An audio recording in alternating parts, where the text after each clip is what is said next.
साथियों, अस्सलाम वालेकुम। आप सभी लोगों का हमारे online YouTube channel UP Urdu GS academy पर बहुत बहुत स्वागत है। साथियों, जैसा कि हमने एक टेस्ट सीरीज चालू किया था 40 क्वेश्चंस का इतिहास का, जिसमें से इतिहास के 2 हो चुके हैं, मतलब 80 सवाल हमने करवाए हैं और आज ये तीसरा टेस्ट है इतिहास का 40 सवालों का। तो बहुत ही अहम है, किसी भी एग्ज़ाम में वनडे से लेकर के यूपीपीएससी तक के एग्ज़ाम में आने की क्षमता रखता है। ये जितने भी सवालात हैं बहुत ही इम्पॉर्टेंट हैं। तो आप सभी लोगों से निवेदन है कि पूरा वीडियो देखेंगे और जितने भी सवालात हैं सभी को हल करेंगे। तो पहला सवाल है, इतिहास का है ये। पहला सवाल है, दस्तारबंदान कौन कहलाते थे? ये मिडवल हिस्ट्री का है। दस्तारबंदान कौन कहलाते थे? पहला ऑप्शन है सूफी संत, दूसरा है खान, तीसरा है मलिक और चौथा है उलेमा। तो मैं आप सभी लोगों को बता देना चाहता हूं कि जो सूफी संत हुआ करते थे मुग़ल का मध्यकाल इतिहास में, सूफी संत जो हुआ करते थे उनको दस्तारबंदान कहा जाता था। इसीलिए पूछा है कि दस्तारबंदान कौन कहलाते थे? सूफी संत कहलाते थे। तो अगला सवाल है, अबुल फजल द्वारा अकबरनामा पूरा किया गया था। मतलब ये कहना चाह रहा है कि अबुल फजल ने जो अकबरनामा लिखा था वो कितने सालों में पूरा किया था। तो यहाँ से 2 क्वेश्चन बन गया। पहला तो ये बन गया कि अकबरनामा किसने लिखा था, तो आप लोग जान गए किसने, अबू फजल ने। अब ये पूछ रहा है कि अबू फजल ने कितने वर्षों में, कितने सालों में अकबरनामा को पूरा किया था। तो मैं आप सभी लोगों को बता देना चाहता हूँ साथियों कि अबुल फजल ने जो अकबरनामा लिखा था उसने 7 वर्षों में लिखा था। कितने? 7 वर्षों में। तो इसलिए आपका ऑप्शन नंबर ए बिल्कुल सही हो जाएगा। अगला सवाल है कि भारतीय राष्ट्रीय कांग्रेस का अंतिम अधिवेशन जिसमें बाल गंगाधर तिलक ने भाग लिया था। ये पूछ रहा है कि भारतीय राष्ट्रीय कांग्रेस का वो कौन सा ऐसा अधिवेशन है, कौन सा ऐसा अंतिम अधिवेशन है जिसमें बाल गंगाधर तिलक ने भाग लिया था। तो 4 ऑप्शन दिए गए हैं। कलकत्ता अधिवेशन 1906, सूरत अधिवेशन 1907, कलकत्ता अधिवेशन 1917, अमृतसर अधिवेशन 1919। तो इनमें से कौन सा वो अधिवेशन है जिनमें बाल गंगाधर तिलक ने भाग लिया था? तो आप सभी को मैं बता देना चाहता हूं साथियों कि जो ये अमृतसर अधिवेशन है 1919 का, इसमें बाल गंगाधर तिलक ने भाग लिया था। ये ऐसा अधिवेशन है जिसमें बाल गंगाधर तिलक ने भाग लिया था। इसके बाद किसी भी अधिवेशन में बाल गंगाधर तिलक ने भाग नहीं लिया था।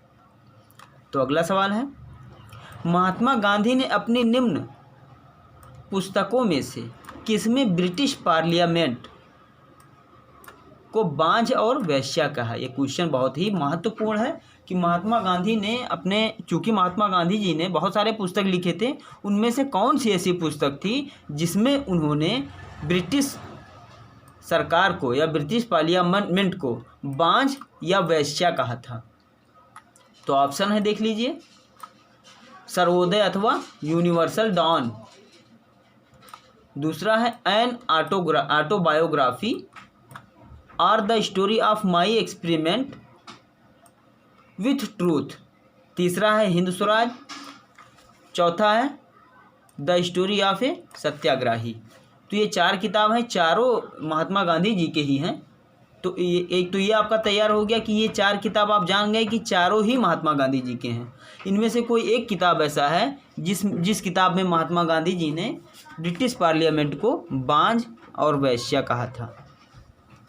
तो ऑप्शन देख लीजिए साथियों, सर्वोदय अथवा यूनिवर्सल डॉन, एन ऑटोबायोग्राफी और the story of my experiment with truth, Hind Swaraj, the story of Satyagrahi. तो मैं आप सभी लोगों को बता देना चाहता हूं साथियों कि जो एन ऑटोबायोग्राफी और the story of my experiment with truth, ये जो किताब थी गांधी जी की, इसी किताब में उन्होंने ब्रिटिश पार्लियामेंट को बांझ एवं वेश्या कहा था। तो आगे चलते हैं साथियों। अगला सवाल है, मूर्ति पूजा का आरंभ कब से माना जाता है? मूर्ति पूजा का आरंभ कब से माना जाता है? तो पहला ऑप्शन है पूर्व आर्य, दूसरा है उत्तर वैदिक काल, आता है क्वेश्चंस में, बहुत ही महत्वपूर्ण एक प्रश्न है, मौर्य काल, फिर डी है कुषाण काल। तो पूछ रहा है क्वेश्चन में, एक बार फिर से देख लीजिए कि मूर्ति पूजा का आरंभ कब से माना जाता है। तो आप सभी लोग जानते होंगे, नहीं जानते तो मैं बता देना चाहता हूँ कि जो पूर्व आर्य काल है यही मूर्ति पूजा का आरंभ माना जाता है। पूर्व आर्य काल मूर्ति पूजा का आरंभ माना जाता है। तो ऑप्शन नंबर ए बिल्कुल सही हो जाएगा। तो अगला सवाल है, निम्न में से किस हड़प्पाकालीन स्थल से हल का टेराकोटा प्राप्त हुआ? हल का टेराकोटा प्राप्त हुआ। निम्न में से किस हड़प्पाकालीन स्थल से हल का टेराकोटा प्राप्त हुआ? तो मैं आप सभी लोगों को बता देना चाहता हूँ कि ये बहुत ही आसान क्वेश्चन है कि जो बनावली है, बहुत ही आसान क्वेश्चन है, कई बार ये पेपरों में पूछा भी गया है। जो बनावली है यहीं से हल का टेराकोटा प्राप्त हुआ था। तो इसलिए आपका ऑप्शन नंबर बी बिल्कुल सही हो जाएगा। अगला सवाल है, सूची 1 को सूची 2 से मिलान कीजिए तथा नीचे प्रयोग करके सही उत्तर दीजिए। ये बहुत ही बढ़िया ऐसा क्वेश्चन होता है कि इनमें से अगर आप 2 जानते हैं तो उसको उत्तर से मिला करके आप कर सकते हैं आराम से। पहला है देखिए अथर्ववेद, दूसरा ऋग्वेद, यजुर्वेद और सामवेद, और इसके सामने इनमें क्या क्या दर्ज किया हुआ है वो चीज़ें लिखी हुई हैं। देखिए, तो इनमें से आपका जो है कौन सा सही हो जाएगा? देखिए ऐसे मिलान कीजिए कि अथर्ववेद जो अथर्ववेद है उसमें क्या दर्ज है, ऋग्वेद में क्या दर्ज है, और वहीं पर यजुर्वेद में क्या दर्ज है और सामवेद में क्या दर्ज है। तो देखिए अथर्ववेद जो है क्या करना है, देखिए सूची 1 को सूची 2 से सुमेल करना है। तो मैं आपको बता देना चाहता हूँ कि जो अथर्ववेद है वो औषधियों से संबंधित है। अथर्ववेद जो है वो औषधियों से संबंधित है, और जो ऋग्वेद है वो ईश्वर महिमा से संबंधित है। ऋग्वेद ईश्वर महिमा से संबंधित है। तो अब यहीं से मिलान कीजिए कि पहले का तीसरा किसमें है, पहले का तीसरा, अच्छा ए में भी है और डी में भी है। दूसरे का पहला किसमें है, दूसरे का पहला सिर्फ ए में है, इसलिए आपका ऑप्शन नंबर ए बिल्कुल सही हो जाएगा। आपने 2 ही लगाया लेकिन आपका ऑप्शन मिल गया। सी का दूसरा होगा, यजुर्वेद का दूसरा बलिदान विधि, सामवेद में संगीत। ठीक है, तो इस तरह से आपका ये क्वेश्चन मिलाया जाएगा। अगर आप 2 या 3 जानते हैं, 1 नहीं जानते हैं या 2 नहीं जानते हैं, तब भी आपका उत्तर सही हो सकता है। तो अगले सवाल पे चलते हैं। उपनिषद पुस्तकें हैं, इनमें से पूछ रहा है कि कौन सी पुस्तक उपनिषद है, इन चारों में से कौन पुस्तक उपनिषद है पूछ रहा है। तो पहला ऑप्शन है धर्म पर, दूसरा है योग पर, तीसरा है विधि पर और चौथा है दर्शन पर। तो उपनिषद पूछ रहा है कौन किताब है, तो ये जो दर्शन पर किताब है ये उपनिषद है, दर्शन पर। ध्यान में रखिएगा और हमेशा इन सब चीज़ों को याद रखिए। छोटी छोटी चीज़ें हैं, वनडे एग्जाम से ले करके कई बार पूछी गई हैं उच्च एग्ज़ामों तक। तो ऑप्शन नंबर डी बिल्कुल सही हो जाएगा। फिर है ऋग्वेद काल में जनता निम्नलिखित में से मुख्यतया किसमें विश्वास करती थी? ऋग्वेद काल में मूर्ति पूजा में, या एकेश्वरवाद में, या देव पूजा में, देवी पूजा में, या बलि और कर्मकांड में। तो मैं आपको बता देना चाहता हूं साथियों कि जो बलि और कर्मकांड है, बलि और कर्मकांड, इसी में ऋग्वेद काल में जनता बलि और कर्मकांड में ही विश्वास करती थी। बलि और कर्मकांड में ऋग्वेदिक काल की बात हो रही है कि ऋग्वेदिक काल में जनता बलि और कर्मकांडों में ही विश्वास करती थी। तो अगला प्रश्न है,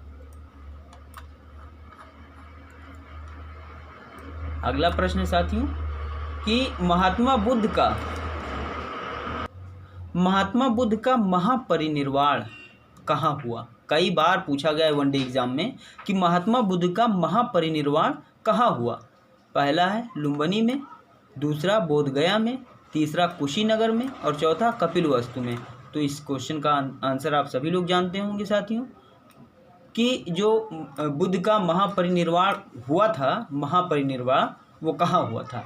लुम्बिनी में हुआ था, बोधगया में हुआ था, कुशीनगर में हुआ था या कपिलवस्तु में हुआ था? तो आप सभी लोगों को पता होगा कि कुशीनगर में महापरिनिर्वाण हुआ था बुद्ध का।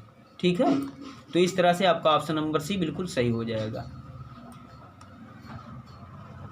पूछ रहा है अगले सवाल में कि भाग एवं बलि ये क्या थे? भाग क्या था और बलि क्या था? इनको क्या कहा जाता है? तो ऑप्शन 1 है सैनिक विभाग, ऑप्शन 2 है राजस्व के स्रोत, ऑप्शन 3 है धार्मिक अनुष्ठान और डी है प्रशासकीय विभाग। तो मैं आप सभी लोगों को बता देना चाहता हूँ कि ये जो राजस्व विभाग के स्रोत हैं, राजस्व के स्रोत हैं, यही होते थे उस टाइम भाग और बलि। तो ध्यान में रखिएगा ये चीज़ें कि राजस्व के स्रोत हैं भाग और बलि। बहुत सारे लोग यहाँ गलती कर देते हैं, लगा देते हैं क्या, लगा देते हैं सैनिक विभाग या प्रशासकीय विभाग, लेकिन सैनिक विभाग या प्रशासकीय विभाग नहीं होगा, ये राजस्व के स्रोत थे दोनों, भाग और बलि। तो अगले सवाल पे चलते हैं। यहाँ पर आपका ऑप्शन राजस्व के स्रोत सही हो जाएगा। अगले सवाल पे चलते हैं। अंतिम मौर्य सम्राट कौन था? कई बार वनडे एग्जाम्स में पूछा गया ये कि अंतिम मौर्य सम्राट कौन था? जालौक था या अवंती वर्मा था या नंदीवर्धन था या बृहद्रथ। तो इस क्वेश्चन का आंसर मैं आप सभी लोगों को बता देना चाहता हूं कि जो बृहद्रथ है यही था अंतिम मौर्य सम्राट। अंतिम मौर्य सम्राट यही था, बृहद्रथ। तो आपका ऑप्शन नंबर डी बिल्कुल सही हो जाएगा। तो अगले सवाल पे चलते हैं। एलोरा के प्रसिद्ध शिव मंदिर का निर्माता राष्ट्रकूट नरेश था।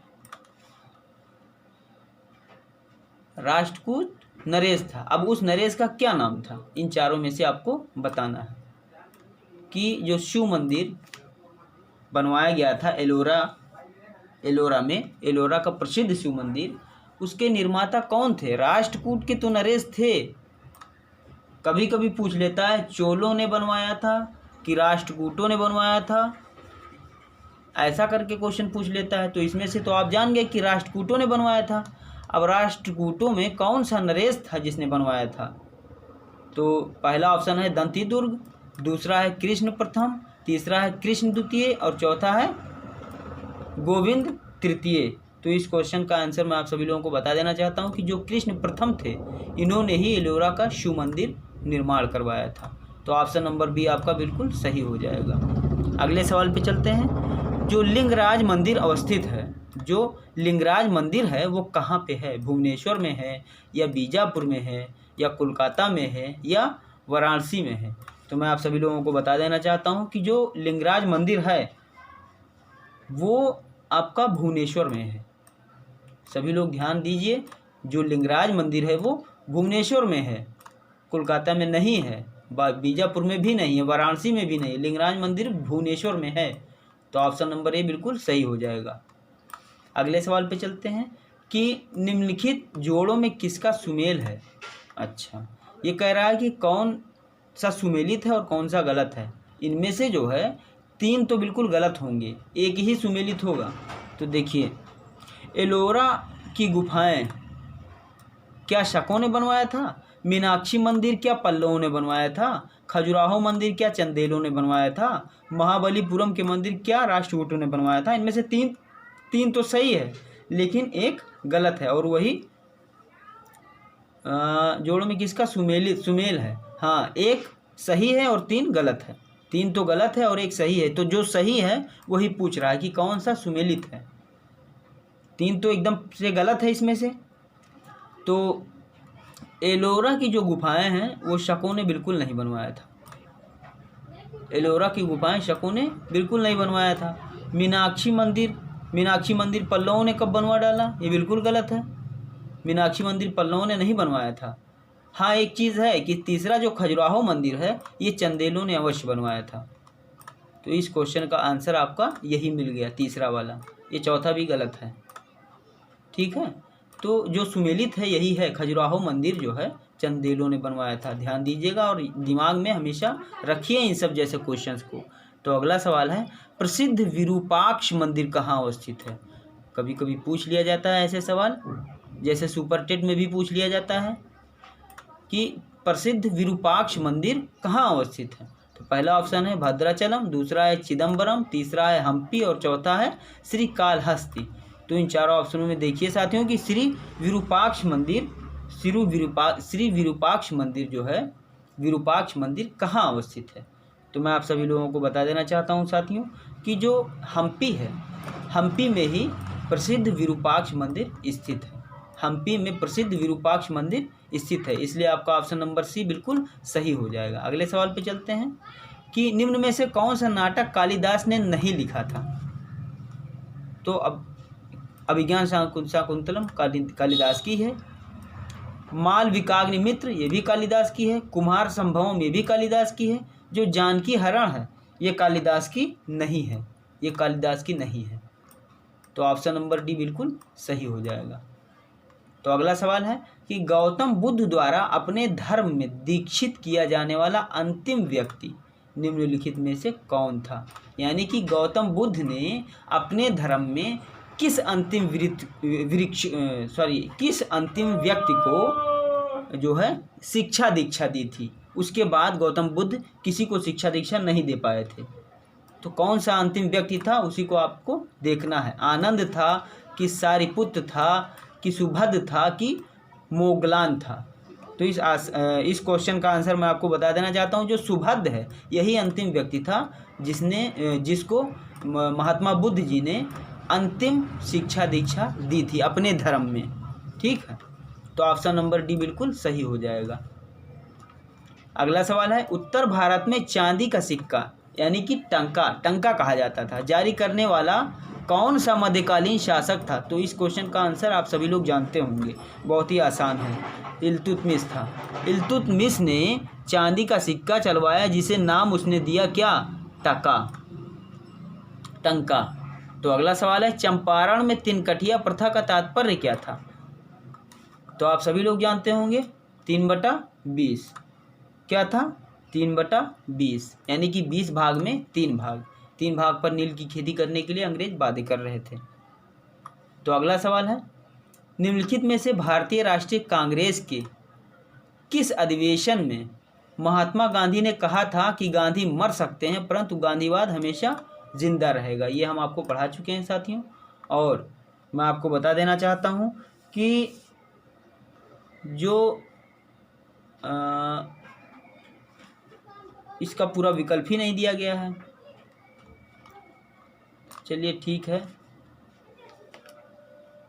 फिर भी मैं इस क्वेश्चन का आंसर आपको दूंगा, इस क्वेश्चन का आंसर मैं आपको दूंगा। तो मैं आपको बताऊंगा साथियों कि जो कराची अधिवेशन है, जो कराची अधिवेशन हुआ था 1931 में, कराची अधिवेशन 1931 में एक कराची अधिवेशन हुआ था। तो इसी अधिवेशन में महात्मा गांधी जी ने कहा था कि जो है गांधीवाद भले मर जाए लेकिन गांधी मर सकते हैं लेकिन गांधीवाद हमेशा जीवित रहेगा। तो इस क्वेश्चन का आंसर यही हो जाएगा 1931 का कराची अधिवेशन। तो अगले पेज पे चलते हैं साथियों। तो ये अगले पेज पे दिया हुआ है कराची अधिवेशन, देखिए।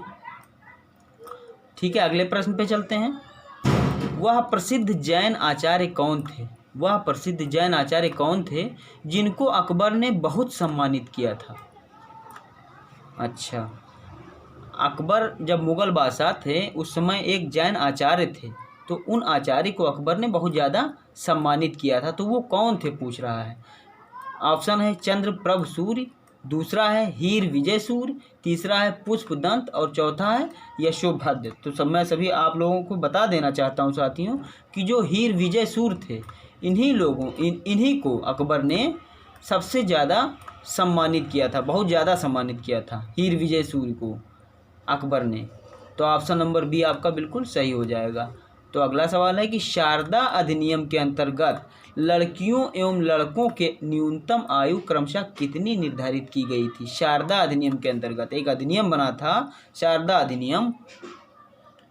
तो इस अधिनियम के तहत यानी शारदा अधिनियम के तहत लड़के एवं लड़कियों की आयु निर्धारित की गई थी। तो वही पूछ रहा है कि कितनी निर्धारित की गई थी। तो पहला ऑप्शन है 12 एवं 16 वर्ष, लड़कियों एवं लड़कों की आयु, देखिए लड़कियों एवं लड़कों की आयु निर्धारित की गई थी, तो 12 एवं 16, बी है 14 और 18, और सी है 15 और 21, और डी है 16 और 22। तो इस क्वेश्चन का आंसर मैं आपको बता देना चाहता हूं साथियों कि जो शारदा अधिनियम बना था उसमें निर्धारित की गई थी लड़कियों की आयु 14 वर्ष और लड़कों की आयु 18 वर्ष। ये चीज़ ध्यान में रखिएगा, कई बार ऐसे क्वेश्चंस आए हैं। तो शारदा अधिनियम के अंतर्गत ये है, कई अधिनियम आए थे तो अलग अलग अधिनियम में अलग अलग आयु निर्धारित की गई थी, तो ये शारदा अधिनियम की बात हो रही है। तो ये शारदा अधिनियम के हिसाब से आयु निर्धारित हुई थी 14 वर्ष और 18 वर्ष। तो अगले सवाल पे चलते हैं। लंदन में ब्रिटिश ईस्ट इंडिया कंपनी के गठन के समय, लंदन में ब्रिटिश ईस्ट इंडिया कंपनी के समय भारत का निम्नलिखित में से कौन बादशाह था? जब लंदन में ब्रिटिश ईस्ट इंडिया कंपनी का गठन किया गया तो उस समय भारत में बादशाह कौन था? तो इसका आंसर मैं आप सभी लोगों को बता देना चाहता हूँ, बहुत आसान है। उस समय अकबर थे। उस समय अकबर भारत के मुगल बादशाह थे जब लंदन में ईस्ट इंडिया कंपनी का गठन हुआ था। तो ये चीज़ ध्यान में रखिएगा, कई बार सवाल आया है। सेडलर आयोग संबंधित था, पूछ रहा है सेडलर आयोग किससे संबंधित था? तो ऑप्शन दिया गया है आपको कि न्यायपालिका से संबंधित था, या राजस्व प्रशासन से, या शिक्षा से, या पुलिस प्रशासन से। तो आप सभी लोग जानते होंगे साथियों कि जो सेडलर आयोग था वो शिक्षा से संबंधित था, शिक्षा से संबंधित था। तो ऑप्शन नंबर सी बिल्कुल सही हो जाएगा। अगला सवाल है, किस मुस्लिम शासक के सिक्कों पर देवी लक्ष्मी की आकृति बनी होती थी? देवी लक्ष्मी की आकृति बनी होती थी। कौन सा ऐसा मुस्लिम शासक था जिसके सिक्कों पर देवी लक्ष्मी की आकृति बनी थी? पहला मोहम्मद गौरी, दूसरा अलाउद्दीन खिलजी, तीसरा अकबर और चौथा उपरोक्त में से कोई नहीं। तो इस क्वेश्चन का आंसर मैं आपको बता देना चाहता हूं कि जो मोहम्मद गौरी था उसी के द्वारा चलवाए गए सिक्कों पर देवी लक्ष्मी की आकृति बनी होती थी। थोड़ा तेज करते हैं साथियों, समय बहुत हो जाएगा। रजिया बेगम को सत्ताच्युत करने में किसका हाथ था? सत्ताच्युत मतलब होता है कि सत्ता से हटा दिया गया था रजिया सुल्तान को या रजिया बेगम को। तो अब इसको सत्ता से हटाने में किन लोगों का हाथ था? अफगानों का, या मुगलों का, या तुर्कों था, या अरबों का? तो इन चार में से आपको बताना है। तो मैं बता देना चाहता हूँ कि जो तुर्क थे, इन्हीं तुर्कों द्वारा षड्यंत्र करके रजिया सुल्तान को गद्दी से पदच्युत कर दिया गया था, यानी कि हटा दिया गया था। अगला सवाल है, हक्के शर्ब अथवा सिंचाई कर लगाने वाला दिल्ली का प्रथम सुल्तान कौन था? हक्के शर्ब या सिंचाई कर लगाने वाला, सिंचाई कर को ही हक्के शर्ब कहा जाता है। तो दिल्ली का ऐसा कौन सुल्तान था पहला जिसने सिंचाई पर कर लगाया था या हक्के शर्ब लगाया था? तो मैं आपको बता देना चाहता हूँ कि इन चारों में से आसानी है ये क्वेश्चन। फिरोज तुगलक जो है, इन्हीं ने हक्के शर्ब या सिंचाई पर कर लगा दिया था, हक्के शर्ब या सिंचाई पर कर लगा दिया था। तो अगला सवाल है कि सल्तनत काल में फवाजिल का क्या अर्थ होता है? सल्तनत काल में फवाजिल का क्या अर्थ होता है? फवाजिल क्या है? तो अभिजात वर्ग को दिया जाने वाला अतिरिक्त भुगतान नहीं, ये नहीं है। वेतन के बदले में निर्धारित मालगुजारी, ये भी नहीं है। इक्तादारों द्वारा सरकारी खजाने में जमा की जाने वाली अतिरिक्त राशि, यही सही है। ऑप्शन नंबर सी बिल्कुल सही हो जाएगा। जब भी पूछा जाए फवाजिल क्या है तो आप ये जान जाएं, इक्तादार जो थे सरकारी खजाने में जमा करते थे, जब उनके द्वारा जमा की गई अतिरिक्त राशि को ही फवाजिल कहा जाता था। तो अगले सवाल पे चलते हैं कि गुलबदन बेगम पुत्री थी किसकी? गुलबदन बेगम किसकी पुत्री थी? तो मैं आप सभी लोगों को बता देना चाहता हूँ, ये बाबर की पुत्री थी। गुलबदन बेगम बाबर की पुत्री थी। तो अगला सवाल है, सिख साम्राज्य का अंतिम शासक कौन था? तो ऑप्शन है दिलीप सिंह, नौनिहाल सिंह, रणजीत सिंह और शेर सिंह। तो आप सभी लोगों को बता देना चाहते हैं हम कि जो सिख साम्राज्य का अंतिम शासक था, सिख साम्राज्य का अंतिम शासक दिलीप सिंह था। ठीक, ऑप्शन नंबर ए बिल्कुल सही हो जाएगा। अगला सवाल है, निम्नलिखित में से किसने दिल्ली में खगोलीय वेधशाला, जिसे जंतर मंतर कहते हैं, आज भी है दिल्ली में, जंतर मंतर कहते हैं, बनवाई थी? किसने दिल्ली में जंतर मंतर बनवाई थी? तो ऑप्शन है अकबर ने, बी है शाहजहां ने, सी है सूरजमल ने, और डी है जयसिंह द्वितीय ने। तो इस क्वेश्चन का आंसर मैं आप सभी लोगों को बता देना चाहता हूं कि जो जयसिंह द्वितीय जो थे, इन्हीं ने दिल्ली में जो है वेधशाला या ये जो है ये जंतर मंतर बनवाया था। ध्यान में रखिएगा, कभी भी आ सकता है। तो अगले सवाल पे चलते हैं कि अंग्रेजी शासनकाल में भारत का कौन सा क्षेत्र अफीम उत्पादन के लिए प्रसिद्ध हुआ करता था। अंग्रेजी शासनकाल में भारत का कौन सा ऐसा क्षेत्र था जो अफीम उत्पादन के लिए प्रसिद्ध हुआ करता था, बहुत ही प्रसिद्ध था। तो इस क्वेश्चन का आंसर मैं आपको बता देना चाहता हूँ। पहले ऑप्शन पढ़ लीजिए, बिहार, दक्षिण भारत, असम और गुजरात। इनमें से साथियों आपका जो बिहार है यही उस समय अफीम की खेती के लिए बहुत ही प्रसिद्ध था अंग्रेजी शासनकाल में। तो ऑप्शन नंबर ए बिल्कुल सही हो जाएगा। सती प्रथा पर पाबंदी किसने लगाई? बहुत ही महत्वपूर्ण, मोस्ट इम्पॉर्टेंट प्रश्न है ये। सती प्रथा पर पाबंदी किसने लगाई? वारेन हेस्टिंग थे कि लॉर्ड कर्जन थे कि विलियम बेंटिंग थे कि लॉर्ड कैनिंग थे? तो इस क्वेश्चन का आंसर मैं आपको बता देना चाहता हूँ, जो विलियम बेंटिंग थे, इन्होंने ही सती प्रथा पर पाबंदी लगाई थी। तो अगला सवाल है, 1 नवंबर 1858 ईस्वी को महारानी विक्टोरिया का घोषणा पत्र इलाहाबाद में पढ़कर सुनाया था। किसने पढ़कर सुनाया था 1858 का महारानी विक्टोरिया का घोषणा पत्र? लॉर्ड विलियम बेंटिंग ने सुनाया कि लॉर्ड कैनिंग ने सुनाया कि लॉर्ड बर्नहम ने सुनाया कि सर हरकोर्ट बटलर ने सुनाया? तो इस क्वेश्चन का आंसर मैं आपको बता देना चाहता हूं साथियों कि जो लॉर्ड कैनिंग थे इन्होंने ही 1858 में 1 नवंबर 1858 में महारानी विक्टोरिया का घोषणा पत्र इलाहाबाद में पढ़कर सुनाया था। तो अगला सवाल है, हरिजन के प्रारंभकर्ता कौन थे? तो ये बहुत ही आसान सवाल है साथियों। तिलक थे कि गोखले थे कि गांधी जी थे कि नौरोजी थे? तो इस प्रश्न का आंसर मैं आपको बता दूं साथियों कि जो गांधी जी थे इन्होंने ही जब वो जेल से छूट कर आए थे गांधी जी, तो इन्होंने हरिजन नाम का शब्द प्रयोग किया था और एक शुरुआत की थी, ठीक है, हरिजन। तो ऑप्शन नंबर सी बिल्कुल सही हो जाएगा। अगला सवाल है, ब्रह्म समाज का सिद्धांत किस पर आधारित है? पहला ऑप्शन है नास्तिकता पर, दूसरा अद्वैतवाद पर, तीसरा एक देववाद पर और चौथा बहुदेववाद पर। तो इस क्वेश्चन को हम कल भी कर चुके हैं, पिछले जो इसके पहले हमने करवाया था प्रैक्टिस सेट, उसमें भी एकेश्वरवाद हमने बताया था और इसमें भी एकेश्वरवाद ही सही होगा। ब्रह्म समाज का सिद्धांत एकेश्वरवाद पर जो है आधारित है। तो अगले सवाल पर चलते हैं साथियों कि दयानंद सरस्वती द्वारा स्थापित है। दयानंद सरस्वती ने कौन सा जो है समाज स्थापित किया था? ब्रह्म समाज या आर्य समाज या प्रार्थना समाज या बहुजन समाज? वनडे क्वेश्चन ये है, ये आर्य समाज। तो 124 का मैं आपको बता देना चाहता हूँ कि जो प्रार्थना समाज है, दयानंद सरस्वती द्वारा जो आर्य समाज है साथियों, आर्य समाज दयानंद सरस्वती द्वारा स्थापित किया गया था। आर्य समाज, आनंद चंद ऋषि दयानंद की गाथा गाते हैं, हम कथा सुनाते हैं। तो इनका जो असल नाम था वो मूलचंद था, इनका दयानंद सरस्वती का। तो इन्होंने ही आर्य समाज की स्थापना की थी। ऑप्शन नंबर बी बिल्कुल सही हो जाएगा। अगले सवाल पे चलते हैं, भारत में नारी आंदोलन इनकी प्रेरणा से प्रारंभ हुआ, यानी किसकी प्रेरणा से नारी आंदोलन प्रारंभ हुआ? पहला है पद्माबाई रानाडे, दूसरा एनी बेसेंट, तीसरा सरोजिनी नायडू, चौथा ज्योतिबा फूले। तो इस क्वेश्चन का आंसर मैं आपको बता देना चाहता हूँ, जो ज्योतिबा फूले थी इन्हीं की प्रेरणा से नारी आंदोलन चालू हुआ था, इसलिए आपका ऑप्शन नंबर डी बिल्कुल सही हो जाएगा। अगला सवाल है, जनगण मन पहली बार किस अवसर पर गाया गया था? बहुत ही अहम सवाल है, महत्वपूर्ण सवाल है कि जनगण मन पहली बार किस अवसर पर गाया गया था।